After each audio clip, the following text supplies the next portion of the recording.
दोस्तों stock market Q&A series का आज का ये हमारा 16वां वीडियो है जिसमें हम जानेंगे कि म्यूचुअल फंड में पैसा कब तक रखना चाहिए। तो दोस्तों मैं आप लोगों को बता दूं कि म्यूचुअल फंड में पैसा कितने समय तक रखना चाहिए ये कई फैक्टर्स पर निर्भर करता है। जैसे कि आपका लक्ष्य क्या है, फंड का प्रकार आपने कौन सा चुना है और बाजार की स्थिति कैसी है। इस हिसाब को कैलकुलेट करके ही आपको म्यूचुअल फंड में पैसा कब तक रखना चाहिए इसके बारे में जरूरी जानकारी मिल पाएगी। तो अगर आपको 1 से 3 साल के लिए ही म्यूचुअल फंड में पैसा रखना है तो आप सिर्फ डेब्ट म्यूचुअल फंड का ही चुनाव कीजिए क्योंकि वो कम जोखिम वाले होते हैं। और अगर आपका नजरिया 3 से 5 साल तक निवेश करने का है तो फिर आप बैलेंस और हाइब्रिड फंड में से एक का चुनाव कीजिए जो कि इक्विटी और डेब्ट दोनों का मिश्रण होता है।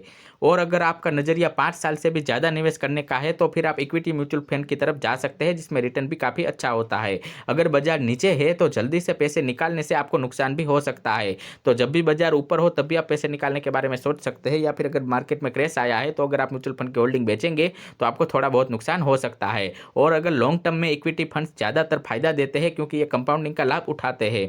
अगर आप SIP यानी कि सिस्टमेटिक इन्वेस्टमेंट प्लान कर रहे हैं तो लंबी अवधि तक निवेश में बने रहिए और वही आपके लिए फायदेमंद हो सकता है।